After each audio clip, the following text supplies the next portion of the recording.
In this video, I'm discussing 7 Asperger's in childhood signs that you need to know to identify a child on the spectrum.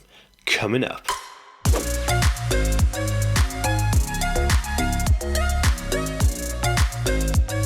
Hey guys, welcome back to the Aspie world. My name is Dan. I have Asperger's syndrome, ADHD, OCD, and dyslexia. I make weekly videos on autism and mental health, so if you're new around here and you would like to learn more, remember to hit that subscribe button by clicking the notification bell.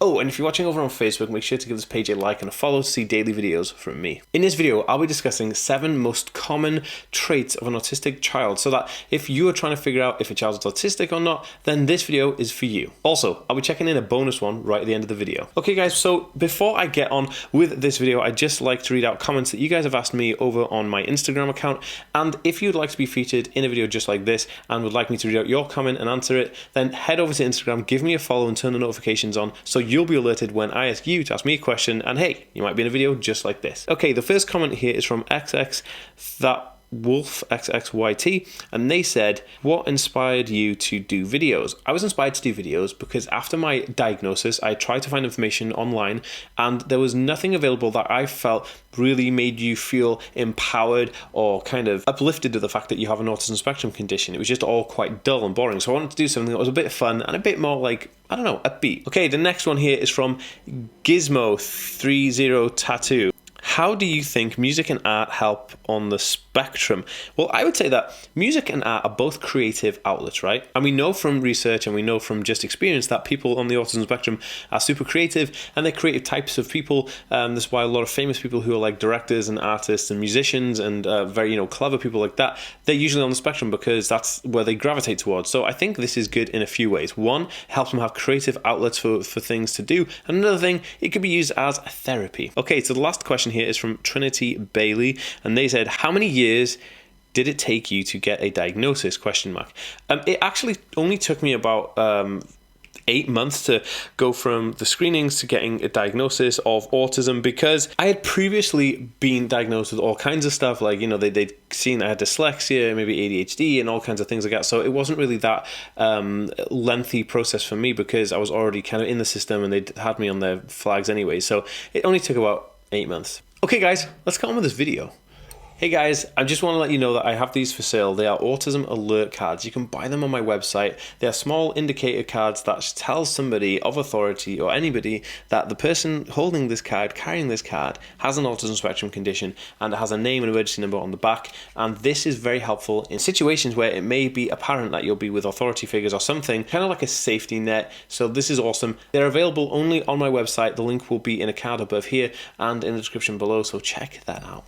Whew, it's good to be back making videos again. I'm loving the new office setup. Thank you guys so much for joining me for this video. And I wanted to do this video because, like, a lot of people have questions and thoughts and theories on autism in children, and so I've basically listed down like 7 things that I think are like the most common signs of an autism spectrum condition in children, and I wanted to share them with you. And also, again, I've got a bonus one right at the end of the video, so make sure you stay tuned to the end to get that bonus one. So let's dive straight in. Now, the first one, and I think this is probably like the most obvious one to me and the most common one, is lining up toys in a straight line. So like young children on the spectrum, you'll often see them just collecting all their toys. I mean, like, every child has toys, right?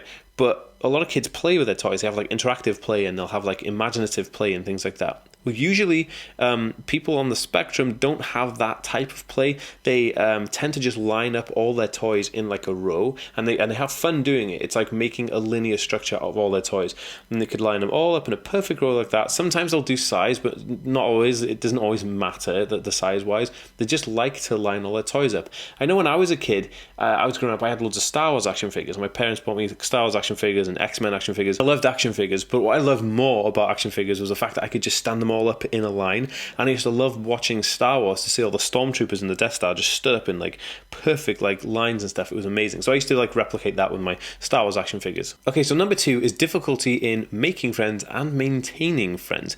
Now, people on the autism spectrum obviously have an issue with social interactions. This is one of the kind of like prerequisites for having an autism diagnosis, which means like social cues and hand gestures and those unwritten social laws that people just pick up from being in social circles are kind of a bit of a miss with people on the autism spectrum. As you can imagine, if you're growing up and you find this difficult, then you're not going to learn these like hidden gestures and stuff like that. So when you're trying to make friends with somebody, especially when you're a young kid and you're trying to make friends with a kid, but that kid has all these like social kind of conventions that they understand and you don't, it's going to be difficult for you to communicate with them. This is not to say that every kid is going to be like this. I mean, some kids can understand that, you know, autistic individuals or people of neurodiversity may have issues with social communications, and those kids will be cool and they might be able to help you out. But typically, kids ain't going to know that, and they're going to find it quite hard to make friends with, those people. Now, another thing is maintaining friendships, like not understanding if they've upset somebody, saying the wrong things like that. So usually children who are on the autism spectrum sometimes have a little bit more of a difficult time making friends and maintaining them.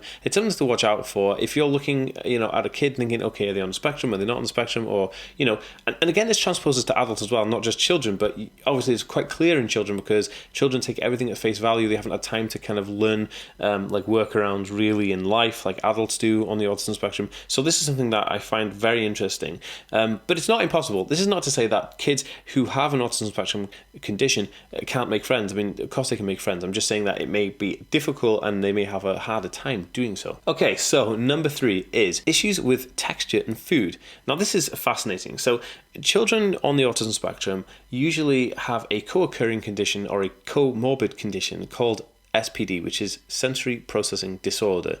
Now, I did a video covering all about sensory processing disorder and overcoming that, so I will link that in a card above here somewhere so you guys can actually see that video. It's got loads of tips of how to overcome sensory processing issues. Now, with the sensory processing issues, it could be things like, the texture of food. It could be the fact that food has to be hot or cold when sometimes maybe that food is predominantly hot or predominantly cold, but they want it like the other way around. They may have an issue with like the texture, like smooth textures or lumpy textures of food. It could be smells attached to it. It could even be down to like clothing and stuff, like the feeling of clothing. But it's usually around food that you'll notice it with your child or with children in general.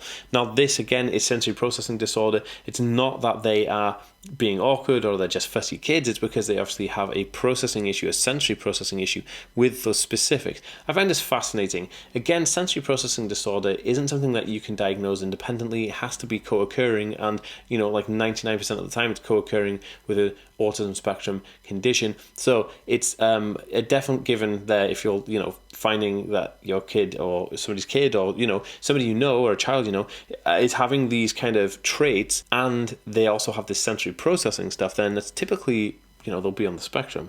I'm going to take a bit of water here. I've actually got a bit of a cold. I don't really get sick that often, but I managed to get some cold from something, which is really weird, right? I'm drinking green tea with lemon and manuka honey. Get that old boy ticking again. Okay, so we're back with number 4. Number 4 is issues with the deviating from routine. I find this super interesting. People on the autism spectrum love routine. It's that whole familiarity with like that, knowing what's coming next, knowing that you're going to do that. There's a comfortable feeling there. There's no ambiguity. You don't have to kind of guess or second guess anything or learn anything new. You just know how it's going to go, so you can relax a bit and the anxiety just fizzles away.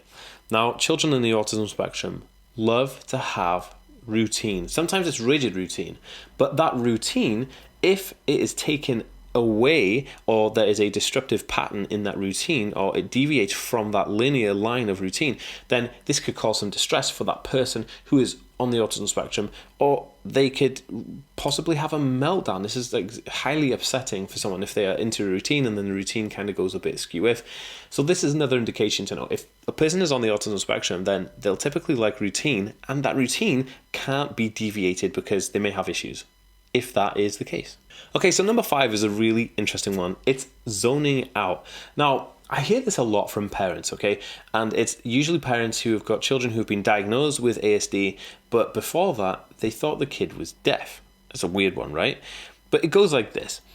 They said, oh, well, I was calling my kid, hey, Charlie, hey, Charlie, hey, Charlie. And then the kid was just like... And then the parents are like, hey, Charlie, hey, Charlie, hey, Charlie. And then the kid is still just like...